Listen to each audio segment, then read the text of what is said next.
මේ ශ්‍රී ලංකා ගුවන් විදුලි සංස්ථාවයි. ජාතියේ සංනිවේදකයා විශ්වාසය සමග පෙරට.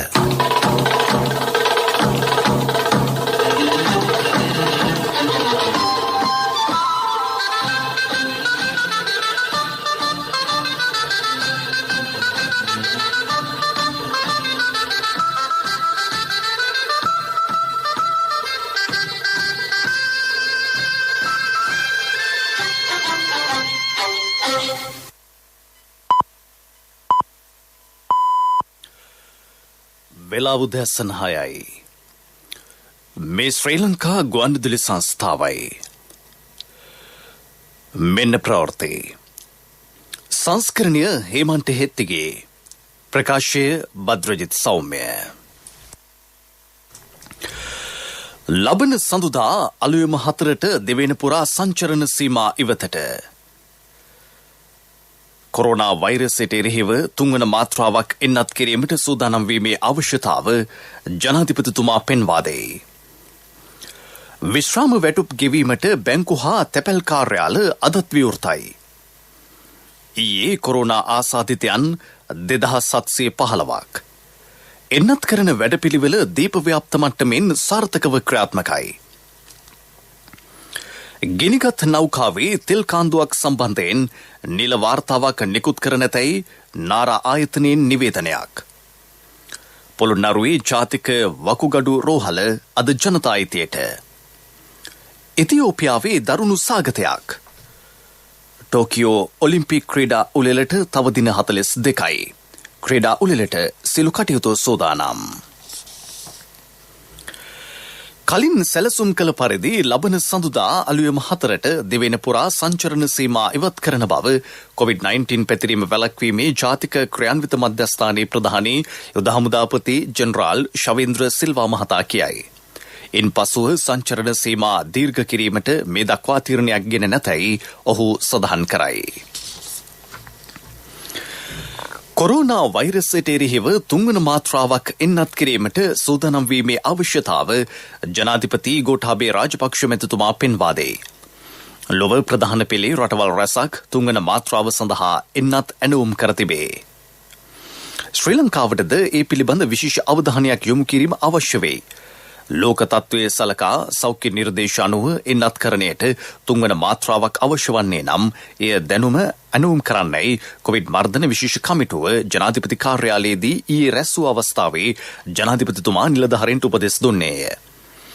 ගෝලීය වශයෙන් කොවිඩ් එන්නත් සඳහා විශාල ඉල්ලුමක් පවතී. එම තරඟකාරීත්වය හමුවේ වැඩි එන්නත් ප්‍රමාණයක් ශ්‍රී ලංකාවට ලබා ගැනීම සඳහා රටවල් රැසක නායකින් සමග සාකච්ඡා කර සහ ඉල්ලා ඇත. ඉතා අසීරුවෙන් ලබාගත් ඖෂධ විනිවිද භාවයෙන් හා විධිමත්ව එන්නත් කිරීමේ අවශ්‍යතාව ජනාධිපතිතුමා අවධාරණය කළේය. මේ වන විට එන්නත් විශාල ප්‍රමාණයක් ලැබී ඇති බැවින් වයස අවුරුදු 60ට වැඩි සිළු දෙනා සහ හඳුනාගත් ආසාදිතයන්ගේ ආශ්‍රිතයන් කඩිනමින් එන්නත් කිරීමේ අවශ්‍යතාව ජනාධිපතිතුමා පෙන්වා දුන්නේය. බෝලවන රෝගවලින් පෙළෙන සිළු දෙනාද එන්නත් කළ යුතුය. වැඩි පිරිසක් එන්නත් කිරීමෙන් කොරෝනා වෛරසයේ ව්‍යාප්තිය පාලනය කළ හැකි බව එතුමා පෙන්වා දුන්නේය. විධිමත් එන්නත්කරණයකට හා එන්නත් කරන සිළු දෙනා පිළිබඳ දත්ත රැස් කිරීමට තොරතුරු හා සංනිවේදන තාක්ෂණ නියෝජිත ආයතනය මෘදුකාංගයක් නිර්මාණය කර තිබේ. එමගින් ග්‍රාම සේවා සහ සෞඛ්‍ය වෛද්‍ය නිලධාරී කොට්ටාශ මට්ටමින් එන්නත්කරණයට දිනයක් හා වේලාවක් වෙන් කරගත හැකිය. මේ වන විට එන්නත් කර ඇති හා ඉදිරියේදී එන්නත් කරන සිළු දෙනා පිළිබඳ තොරතුරු ඊට ඇතුළත් කිරීමටත් එන්නත් කරණය පිළිබඳ ජාත්‍යන්තරයේ පිළිගන්නා සහතිකයක් නිකුත් කිරීමටත් රාජ්‍ය අපේක්ෂා කරයි. කොරෝනා නොවන මරණ PCR පරීක්ෂණයකට ලක් කිරීමෙන් අවසන් කටයුතු සිදු කිරීමට ඇතිවන ප්‍රමාදය පිළිබඳ චෝදනා එල්ලවෙමින් පවතී. එය සැලකිල්ලටගෙන වෙනත් හේතුවලින් මේ යන අයගේ අවසන් කටයුතු පැය 24ක් තුළ සිදු කිරීමට කොවිඩ් විශේෂ කමිටුව තීරණය කර තිබේ. විශ්‍රාම වැටුප් ගෙවීම සඳහා රජයේ හා පෞද්ගලිකංශයේ සිළු බැංකු සහ තැපැල් කාර්යාල අදත් විවෘත කර තැබේ. ඊට අමතරව සිළු තැපැල් කාර්යාල හෙටත් විවෘත කර තබන්නයි අගමැති මහින්ද රාජපක්ෂ මහතා උපදෙස් දී ඇත. දැනට රජයෙන් විශ්‍රාම වැටුප් ලබන සංඛ්‍යාව 6,67,710කි. විශ්‍රාම වැටුප් ගෙවීම සඳහා රජය මාසිකව රුපියල් කෝටි 2000ක් වැය කරයි. වැඩිම විශ්‍රාමිකයන් පිරිසක් සිටින දිස්ත්‍රික්ක ලෙස කොළඹ, ගම්පහ, කුරුණෑගල සහ මහනුවර හඳුනාගෙන තිබේ. විශ්‍රාම වැටුප් ලබන බහුතරය වයස අවුරුදු 60-70 අතර පසු වෙති. වයස අවුරුදු 90කට වැඩි විශ්‍රාම වැටුප්ලාභීන් සංඛ්‍යාව 9495කි. වයස අවුරුදු 100 ඉක්ම වූ 214 දෙනෙක්ද විශ්‍රාම වැටුප් ලබති. විශ්‍රාම වැටුප් ගැනීමට රජයේ නොමිලේ ප්‍රවාහන පහසුකම් සපයයි. එම ප්‍රවාහන පහසුකම් නොලබන විශ්‍රාමිකයින්ට තම විශ්‍රාමික හැඳුනුම්පත, ජාතික හැඳුනුම්පත හෝ විශ්‍රාම වැටුප් දෙපාර්තමේන්තුව තම ජංගම දුරකථනයට එවා ඇති කෙටි පණිවුඩය පෙන්වා තැපැල් කාර්යාල හෝ බැංකු ශාඛා වෙත යා හැකිය. දෙව්ලපිටිය පෑලියගොඩ බන්ධනාගාර හා අලුත් අවුරුදු කොරෝනා පොකුරු වලින් වාර්තා වී ඇති සමස්ත ආසාදිතයන් සංඛ්‍යාව 2,09,332 දක්වා ඉහළයයි. ඊයේ ආසාදිතයෝ 2,715 දෙනෙක් හඳුනාගනු ලැබූහ. කොරෝනා වෛරසයේ ව්‍යාප්තිය පාලනය සඳහා ස්වේච්ඡා බලකායක් ආරම්භ කෙරේ. කොරෝනා මර්ධන කටයුතු සඳහා ඍජු දායකත්වයක් නොමැති සෞඛ්‍ය සේවකයින්ගේ සේවාව ඒ සඳහා ලබා ගැනේ. රාජ්‍ය සහ පෞද්ගලික සේවයේ නියුතු හෝ විශ්‍රාමලත් කාර්ය මණ්ඩලයෙන් ඊට අභිමතයේ විමසා ඇති අතර දැනටමත් විශාල පිරිසක් කැමැත්ත පළ කර ඇතැයි සෞඛ්‍ය අමාත්‍යාංශය පවසයි. සෞඛ්‍ය අමාත්‍යාංශයේ වෙබ් අඩවියට පිවිස ලියාපදිංචි විය හැකිය. උනන්දුවක් දක්වන අයට එම බලකාය හා එක්වන ලෙසට අමාත්‍යාංශය ඉල්ලීමක් කරයි. කොරෝනා වෛරසයට එරෙහි එන්නත් කරන වැඩසටහන මේ වන විට උතුරු නැගෙනහිර පළාත් ඇතුළු දෙවෙනි පුරා සාර්ථකව සිදුවෙන බව නියෝජ්‍ය සෞඛ්‍ය සේවා අධ්‍යක්ෂ ජෙනරාල් විශේෂඥ වෛද්‍ය හේමන්ත හේරත් මහතා කියයි. බස්නාහිර පළාතේ දෙවන මාත්‍රාව එන්නත් කිරීමද මේ වන විට ආරම්භ කර තිබේ. සෙසු දිස්ත්‍රික්කවල එම කටයුතු ඉදිරියේදී ආරම්භ කරන බව ඔහු සඳහන් කරයි. මේ ප්‍රවෘත්තිය ශ්‍රී ලංකා ගුවන්විදුලි සංස්ථාවෙන්.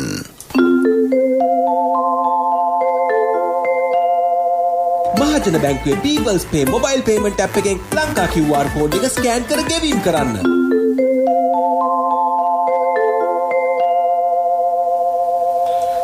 කොරෝනා වෛරසයේ ව්‍යාප්තිය හේතුවෙන් කලාකරුවන් බහුතරයක් දැඩි දුෂ්කරතාවලට මුහුණ දී ඇතැයි ප්‍රවීණ කලාකරු කීර්ති පැස්කුවෙල් මහතා කියයි. ඔවුන් රැකගැනීමේ අවශ්‍යතාව ඒ මහතා අවධාරණය කරයි. රජය දැනටමත් කලාකරුවන් සඳහා සහන සලසා තිබේ. කලාකරුවන් වෙනුවෙන් අරමුදලක් ආරම්භ කර ඔවුන් වෙනුවෙන් සුබසාධන වැඩපිළිවෙලක් ක්‍රියාත්මක කිරීමේ අවශ්‍යතාව කීර්ති පැස්කුවල් මහතා පෙන්වා දෙයි. මේ වෙනකොට ප්‍රසංග නැහැ, නැත්නම් පටිගත කිරීම නැහැ, සංගීත අධ්‍යක්ෂණය කිරීම, ඒ වගේම ගීත රචනා කිරීම මේ සියල්ලක්ම දැන් අඩාල වෙලා තියෙනවා. ඒ වගේම ප්‍රසංග වේදිකාවල වාදනය කරන වාදන ශිල්පීන්ට කිසිම සංගීත ප්‍රසංගයක් මම හිතන්නේ පහුගිය අවුරුද්ද පුරාවටම තිබුණේ නැහැ. ඉතින් මේ தত্ত্বය දැන් අපි සීලම දෙනාම තේරුම් අරගෙන මේකට මොනවා හෝ මේ කලාකරුවන් රැකගැනීමේ ව්‍යාපෘතියක් මොකක් හරි දියත් කරන්න ඕනේ කියන එක තමයි මගේ අදහස තියෙන්නේ. රජයක් හැටියට දැන් මේ වාතාවරණය උඩ රජයකට කලාකරුවන් වෙනුවෙන් විශේෂ වැඩ පිළිවෙලක් සලසන්න බෑ කියන එක අපි දන්නවා. ඒ අනුව දැන් පහුගිය කාලේ සහන ණය ක්‍රමයක් හදලා දුන්නා. ලක්ෂ 5ක ණය ක්‍රමයක් හදලා දුන්නා කලාකරුවන් වෙනුවට. ඒ වගේ දේවල් කරා. ඉන්දිකටම රජයකටත් අපහසු වෙනවා මං හිතන විදිහට එවැනි දේවල් වලට සම්බන්ධ වෙන්න. ජාතික ගුවන්විදුලිය කළ විමසුමකදී ගායක ගායිකා සංගමේ සභාපති ප්‍රවීණ කලාකරු ජානක වික්‍රමසිංහ මහතාද කලාකරුවන් වෙනුවෙන් කිසියම් සුබසාධන වැඩපිළිවෙලක් ක්‍රියාත්මක කිරීමේ අවශ්‍යතාව පෙන්වා දුන්නේය. ඇත්තටම ලංකාවේ සිටින කලාකරුවන් විතරක් නෙමේ සියලුම ජනයා මේ අවස්ථාවේ පත් වෙලා ඉන්නේ මහත් අපහසුතාවයකට. විශේෂයෙන්ම ප්‍රාසංගික කලාව තුළ හිටපු බොහෝ දෙනෙක් මේ වෙනකොට අකර්මණ්‍ය වෙලා තියෙනවා වසර 2කට කිට්ටු කාලයක්. මේ අයගේ ජීවන උපාය ඇත්තටම සිද්ධ වන්නේ කලාව තුලින්මයි. ඒ අය රජයකට බරක් නැති පිරිසක් විශ්‍රාම වැටුපක් ලබන්නේ රජයේ වැටුප් ලබා ගන්නෙත් නැහැ. ඔවුන්ගේ තියෙන ක්‍රියාකාරකම් කලාවේ ක්‍රියාකාරකම් තුලින් උපයන මුදලකින් තමයි ඔවුන්ගේ ජීවන බර ජීවන ගඟ ගලාගෙන ගියේ. ඉතින් මම හිතනවා මේ වෙලාවේ ඇත්තටම යම් සහන මේ ලබා දීමට බොහෝ විට ඉඩකඩ ලැබෙනවා. නමුත් මම හිතනවා මේ වෙලාවේ මේ කලාකරුවන් කියන්නේ විශේෂ සම්පතක් රටකට. මම හිතනවා මේක සකල කලාව වෙත යොමු කරලා අනිත් ශ්‍රේෂ්ඨයන් නියෝජනය කරන ඒ කලා සංගම් තුලින් මේ ඉල්ලීම් ගොඩාක් ගණනාවක් ගලාගෙන එනවා. ඒ අයගේ යම් සුබ සාධනයක් සකස් කිරීමට යම් වැඩපිළිවෙලක් සකස් කරනවා නම් ඒක මම හිතන්නේ මේ වෙලාවේ හැටියට අපි සියලු දෙනාම ඒ අයට කෘතගුණ සැලකීමක් වනවාට ඇත්තටම කිසිම සැකයක් නැහැ. සමගී ජන බලවේගයේ ප්‍රබලයින් රැසක් ඉදිරියේදී තම පක්ෂයේ සමග එක්වන බව එක්සත් ජාතික පක්ෂයේ මහලේකම් පාලිත රංගී බණ්ඩාර මහතා කියයි. එක්සත් ජාතික පක්ෂයේ නායක සනිල් වික්‍රමසිංහ මැතිතුමා ඉතාමත් නුදුරේම පාර්ලිමේන්තු නියෝජනය කරන්නට යාමට අපි සූදානම් කරනවා. නායකතුමා පාර්ලිමේන්තුවට ගියාට පස්සේ සජබේ නියෝජනය කරන යම් පිරිසක් මන්ත්‍රීවරු අපිත් එක්ක එකාස් වීමට කතා කරගෙන තියෙනවා. ඒ අනුව මේ ඇතුළ තියෙන අර්බුදය සහ ඒ විපක්ෂ නායකවරයාට තියෙන පිළිගැනීමේ තත්ත්වය, ඔහු කෙරෙහි තියෙන විශ්වාසයේ තත්ත්වය මොකක්ද කියන එක තාමත් පැහැදිලිව පෙවුණා. ඒ නිසා අපි බොහොම පැහැදිලිව කියනවා අපිත් එක්ක ලොකු පිරිසක් එතන මේ වෙනකොට කතා බහ කරමින් අවශ්‍ය අවස්ථාවේදී ඒ සියලු දෙනා අපිත් එක්ක එකාස් වෙලා වැඩ කටයුතු කරනවා. සජබයත් වෙන්නේ රාජාලියට වෙච්ච දේම තමයි. පාලිත රංගී බණ්ඩාර මන්ත්‍රීවරයාගේ ප්‍රකාශය සම්බන්ධයෙන් හිටපු පාර්ලිමේන්තු මන්ත්‍රී විජේපාල හෙට්ටිආරච්චි මහතාගෙන් අප කළ විමසීමකදී ඔහු පැවසුවේ සමගී ජනබලවේගයේ කිසිදු නියෝජිතයෙකු එක්සත් ජාතික පක්ෂයේ සමග එක් නොවන බවයි. සමගී ජනබලවේගයේ බිදී ගොස් ඇති බවට පළවන වාර්තා ඔහු තරයේ ප්‍රතික්ෂේප කළේය. රනිල් වික්‍රමසිංහ මහතා පාර්ලිමේන්තුවට පැමිණීමෙන් තම පක්ෂයට කිසිදු බලපෑමක් හෝ අවශ්‍යයක් සිදු නොවන බව ඔහු අවධාරණය කළේය. රනිල් වික්‍රමසිංහ මැතිතුමාට මං හිතන්නේ නෑ ඉදිරියේදී එදා එතුමාගෙන් ඉවත් වෙලා බැහැර වෙලා ගිහිපු කණ්ඩායම නැවත එතුමාට එකතු වෙයි කියලා. මොකද විශ්වාසයක් ගොඩ නැගෙන්නට තියෙනෝන්. මොකද එකම മന്ത്രി දුරයක්වත් ලබා ගන්න බැරුව අර ජාතික ලයිස්තු മന്ത്രി දුරයකින් පමණක් ගොඩ නැගිච්ච මේ එක්සත් ජාතික පක්ෂයට ඉදිරියේදී යන ගමන පිළිබඳව අපිට සැකසිතයි. සමගි ජන බලවේගයත් එක්ක කොහොමදවත් අපට තරංගයක් නැහැ එක්සත් ජාතික පක්ෂය නිසා. මං හිතන්නේ නැහැ පාර්ලිමේන්තුව නියෝජනය කරන කණ්ඩායම කිසිලෙසකින්වත් නැවත එක්සත් ජාතික පක්ෂයත් එක්ක එකතු වෙයි කියලා. මොකද එක්සත් ජාතික පක්ෂයේ ඒ බලය තියෙද්දි තමයි එක්සත් ජාතික පක්ෂයෙන් ඉවත් වෙලා නොඑක අභියෝග මැද සමගි ජන බලවේගයට එකතු වුනේ. ඒ නිසා නැවත වරක් මේ විපක්ෂයෙන් දෙද්දි ආණ්ඩු බලයක් නැති එක මන්ත්‍රීකමක් තිබෙන කණ්ඩායමකට එකතු වෙලා තමන්ගේ දේශපාලන ජීවිතය මම හිතනවා අනාථ කරගන්න නැත්නම් සියදිවි නසා ගන්න කිසිම කෙනෙක් බලාපොරොත්තු වෙන්නේ නැහැ. පොළොන්නරුවේ ඉදිකිරුණු ජාතික වකුගඩු රෝහල අද ජනතායිතයට පත් කරේ. දකුණු ආසියාවේ විශාලතම වකුගඩු රෝහල ලෙසද එය සැලකේ. චීන ශ්‍රී ලංකා ජාතික වෘක්කවේද රෝහල ලෙස මේ නම් කර තිබේ. වැය කර ඇති මුදල රුපියල් කෝටි 1200කි.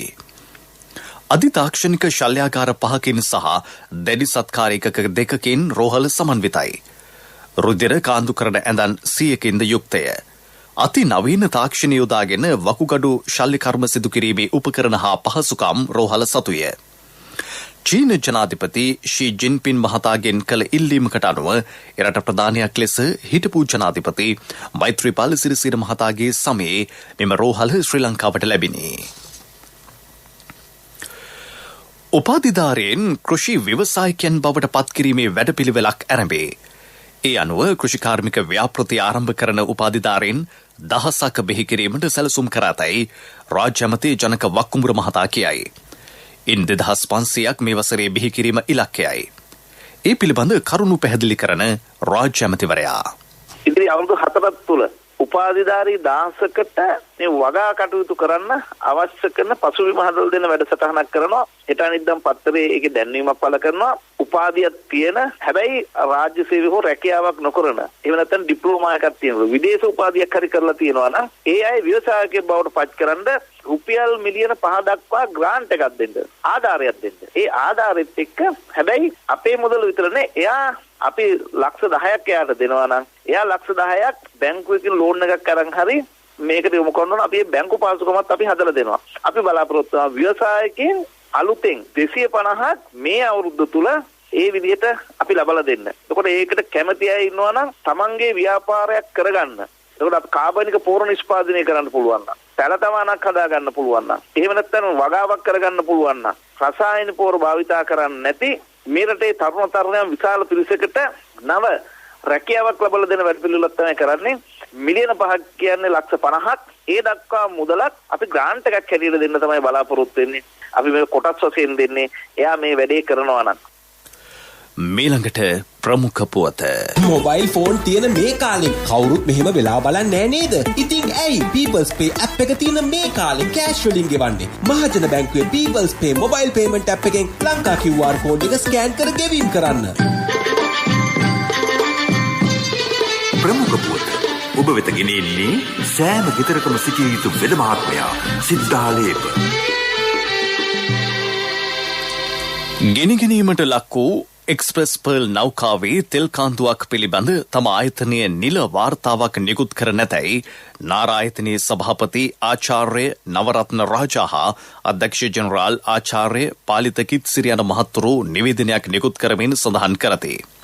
එවැනි වාර්තාවක් නිකුත් කර ඇති බවට ඇතැම් මාධ්‍යවල පළ වූ වාර්තා ඔහු තරයේ ප්‍රතික්ෂේප කරති. නෞකාවට අදාළ පර්යේෂණ නාරායතනය මේ වන විට සිදු කරයි. එහි කිසියම් තෙල් කාන්දුවක් හෝ වෙනත් පරිසර හානියක් සිදුවන්නේ නම් ඒ පිළිබඳ ආයතනයේ නිල නිවේදනයක් නිකුත් කරන බව සභාපතිවරයා හා අධ්‍යක්ෂ ජෙනරාල්වරයා අවධාරණය කරති. සභාපතිවරයාගේ හා අධ්‍යක්ෂ ජෙනරාල්වරයාගේ අත්සනින් එම නිවේදනය නිකුත් කෙරෙනු ඇත.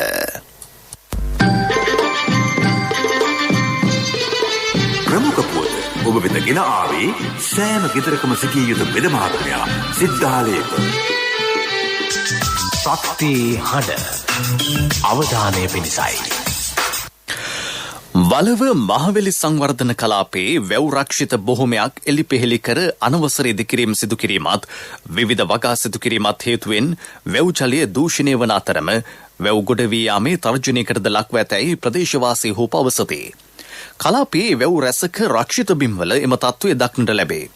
ඒවායේ හෝටල් සහ ගවගාල් පවා ඉදිකර ඇත. ඒවායේ අපද්‍රව්‍ය වැව් ජලයට මුසු වෙමින් පවතී.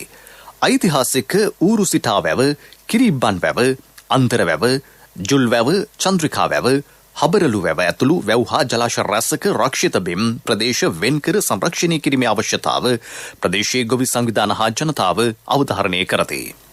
වලව මහවැලි කලාප ව්‍යාපාර කළමනාකරතුමනි, මේ ඔබේ අවධානයටයි. ලෝක ප්‍රවෘත්ති. උතුරු ඉතියෝපියාවේ ජනතාව දරුණු සාගතයකට මුහුණ දී සිටින බව එක්සත් ජාතීන්ගේ මානව හිමිකම් ප්‍රධානී මාක් ලෝකෝක් මහතා කියයි. එක්සත් ජාතීන්ගේ සංවිධානයේ මූලිකත්වයෙන් එරට සිදු කළ සමීක්ෂණයක වාර්තාව එළිදක්වමින් ඔහු ඒ බව සඳහන් කළේය. තත්ත්වය තවදුරටත් දරුණු වී හැකි බවට ඔහු අනතුරු ඇඟවීය. උතුරු ඉතියෝපියාවේ 3,50,000කට අධික පිරිසක් දරුණු ආහාර හිඟයකට මුහුණ දී සිටින බව එම සමීක්ෂණ වාර්තාව හෙළි කරයි.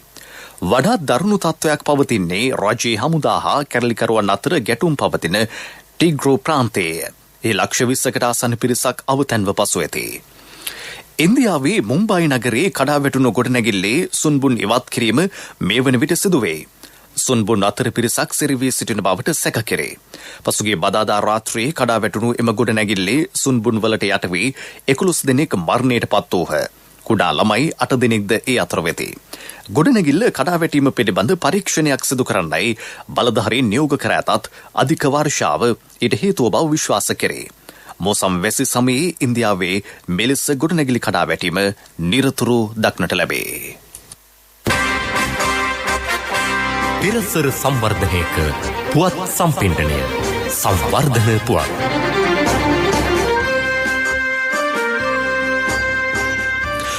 දකුණු පළාතේ ප්‍රධාන බස් නැවතුම්පළ සඳහා සූර්ය කෝෂ මගින් විදුලිය සැපීමේ වැඩපිළිවෙලක් දැන් ක්‍රියාත්මකයි.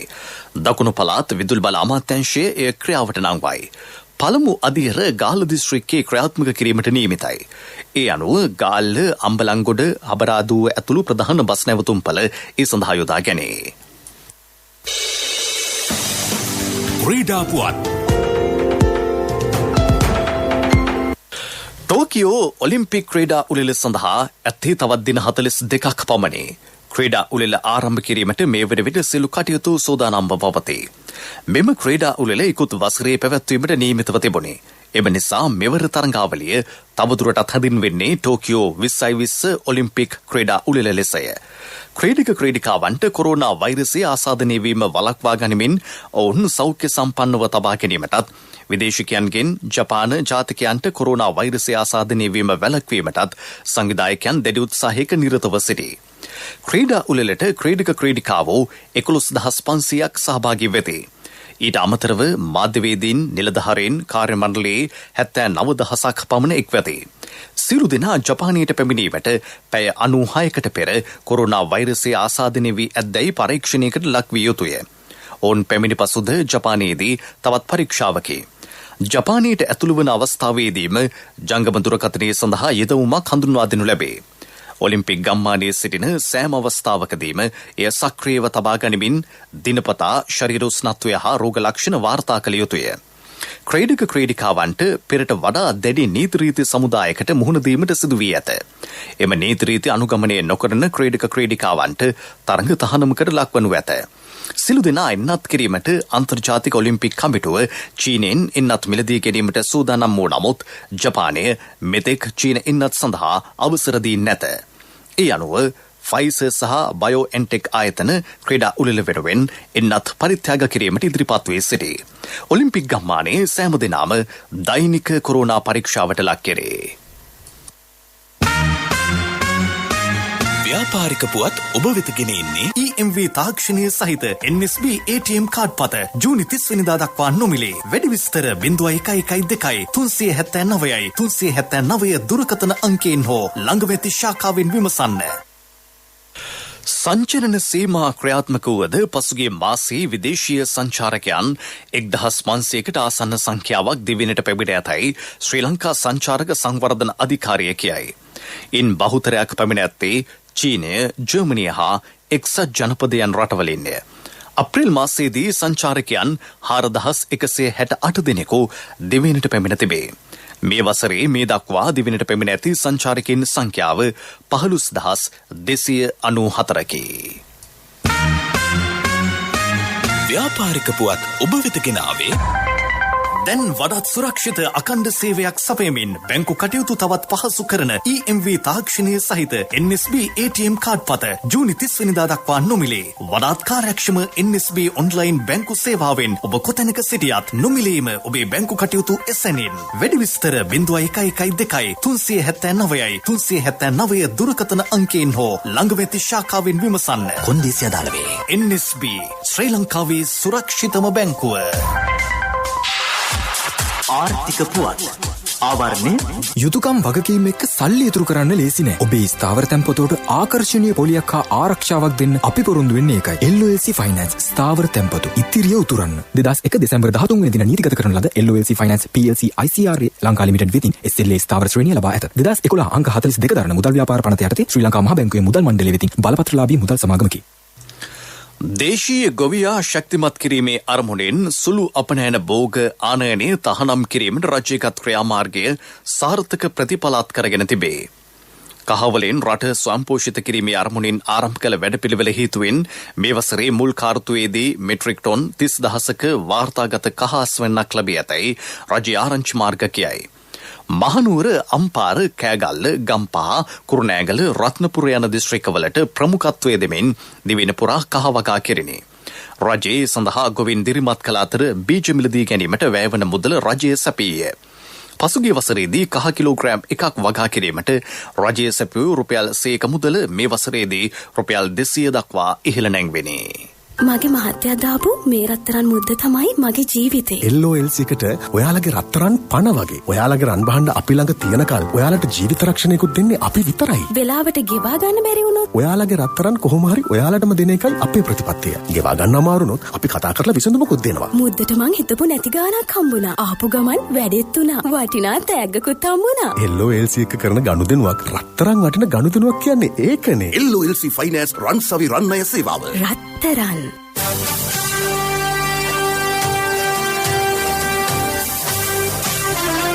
කාලගුණ වාර්තාව ඔබ වෙත ගෙන එන්නේ සයුරු දීවර කාලගුණ තොරතුරු සේවාව. ඔබගේ ප්‍රදේශයට අදාළ කාලගුණ තොරතුරු නොමිලේ එසැනින් ඔබේ ඩයලොග් දුරකථනයට 828 අමතා ලියාපදිංචි වන්න. දීවර හා ජලජ සම්පත් දෙපාර්තමේන්තුව සහ කාලගුණ විද්‍යා දෙපාර්තමේන්තුවේ ඉදිරිපත් කිරීමකි. සයුරු සමග සුරැකීම. සබරගමු පළාතේ සහ නුවරඑළිය සහ මහනුවර දිස්ත්‍රික්කවල වරින් වර වැසී ඇතිවන බව කාලගුණ විද්‍යා දෙපාර්තමේන්තුව කියයි. ඇතැම් ස්ථානවලට මිලිමීටර 50ට වැඩි තරමක තද වැසී ඇති විය හැකිය. බස්නාහිර හා වයඹ පළාත්වලත් ගාල්ල සහ මාතර දිස්ත්‍රික්කවලත් වැසි වාර කිහිපයක් ඇත වේ. මධ්‍යම කඳුකරේ බටහිර බෑවුම් ප්‍රදේශවලත් උතුරු මැද හා වයඹ පළාත්වලත් හම්බන්තොට හා ත්‍රිකුණාමලය දිස්ත්‍රික්කවලත් සුළඟේ වේගය පැයට කිලෝමීටර 30ත් 40ත් අතර පවතින අතර ඇතැම් අවස්ථාවලදී පැයට කිලෝමීටර 50 දක්වා ඉහළ යා හැකිය.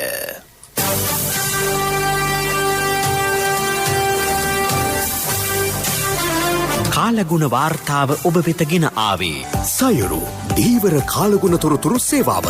ඔබගේ ප්‍රදේශයට අදාළ කාලගුණ තොරතුරු නොමිලේ එසැනින් ඔබේ ඩයලොග් දුරකථනයට 828 අමතා ලියාපදිංචි වන්න.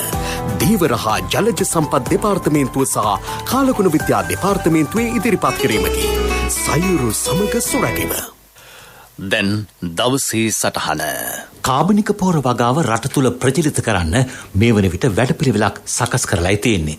යම් යම් තැන්වලින් විශේෂයෙන් විපක්ෂයෙන් මේ සඳහා නැගෙන බාධකය ප්‍රශ්න සහගතයි. රසායනික පොහොර මෙරටට ගෙන්වන්න වසරකට රුපියල් මිලියන 400ක් විතර වැය වෙනවා. මේ වැය වෙන මුදල රට ඇතුලේ සුරක්ෂිත කරන එක විතරක් නෙවෙයි. රටේ ජනතාව නිරෝගීවත්ව ජීවත් කරවන්නත් මෙහි අරමුණ වෙලා තිබෙනවා. අපේ රටේ කෘෂි කර්මාන්තය එදා මේ හෙළබිම ජයගත් ප්‍රධාන කර්මාන්තයයි. ගමෙන් නගරයට කේන්ද්‍ර වන සංවර්ධනයක් ඔස්සේ කෘෂි කර්මාන්තය අමතක කරලා නගරයේ රැකියාව සඳහා යොමු වුණු අපේ ගොවි පවුල්වල දරුවන් අද කෘෂි කර්මෙන් මිදිලා. නමුත් රසායනික පොහොර වෙනුවට කාබනික පොහොර නිර්මාණය කරන ජාතික වැඩසටහන හමුවේ දැන් තරුණියන් ඒ දෙසට යොමු වෙන්න පටන් අරන්. ඇත්තටම අපි අපේ රට ගැන මීට වඩා හිතුවොත් හොඳයි. ජාතික මට්ටමේ වැඩපිළිවෙළවලදී අපි දකින්නේ හැමදාමත් ආණ්ඩු පක්ෂයට විපක්ෂයේ එරෙහිවන දේශපාලනයක්. නමුත් අද අපේ අනාගත පරපුර විපරීත දේශපාලනය ප්‍රතික්ෂේප කරනවා. රට ගැන හිතන්න දැන් කාලය ඇවිල්ලා.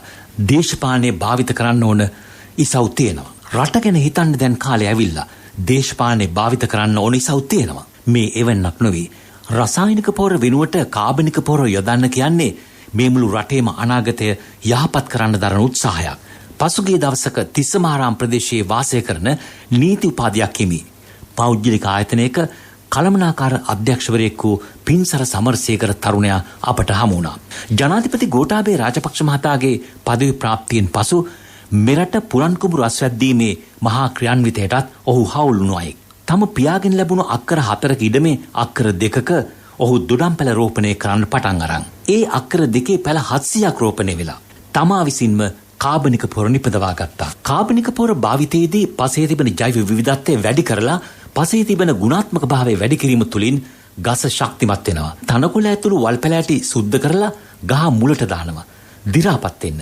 ඊට අමතරව කන්න භෝග වලින් එකතු වෙන කොළරොඩු එකතු කරනවා. මෙන්න මෙහෙම මේ කාබනික පොහොර වපුරන සුවපත් බිමක නායකත්වය ගන්න මේ තරුණයා සූදානම් වෙනවා. ඇත්තටම ආඩම්බරයි. ඒ වූ තරුණ පරපුරක් අපට අවශ්‍යයි. ඇත්තටම අපේ රටට මෙවන් තරුණීන් අභිමානයක්. යලි සිරස්තල ලබන සඳුදා අලුයම 4ට දෙවෙනි පුරා සංචරණ සීමා ඉවතට කොරෝනා වෛරසයට එරෙහිව තුන්වන මාත්‍රාවක් එන්නත් කිරීමට සූදානම් වීමේ අවශ්‍යතාව ජනාධිපතිතුමා පෙන්වා දෙයි. විශ්‍රාම වැටුප් ගෙවීමට බැංකුව හා තැපැල් කාර්යාල අදත් විවෘතයි. ඊයේ කොරෝනා ආසාදිතයන් 2715ක් එන්නත් කරන වැඩපිළිවෙල දීප ව්‍යාප්ත මට්ටමින් සාර්ථකව ක්‍රියාත්මකයි. ගිනිගත් නෞකාවේ තෙල් කාන්දුවක් සම්බන්ධයෙන් නිල වාර්තාවක් නිකුත් කර නැතැයි නාරා ආයතනයේ නිවේදනයක්. පොළොන්නරුවේ ජාතික වකුගඩු රෝහල අද ජනතා අයිතියට. ඉතියෝපියාවේ දරුණු සාගතයක්. ටෝකියෝ ඔලිම්පික් ක්‍රීඩා උළෙලට තව දින 42යි. ක්‍රීඩා උළෙලට සියලු කටයුතු සූදානම්. උදෑසන ප්‍රවෘත්ති ඉන් සමප්තයි. අපගේ මීළඟ ප්‍රධාන ප්‍රවෘත්ති ප්‍රකාශය දහවල් 12:45ට බලාපොරොත්තු වන්න. අපගේ මෙම ප්‍රවෘත්ති ප්‍රකාශයට www.slbc.lk වෙබ් අඩවිය ඔස්සේද සවන් දිය හැකියි.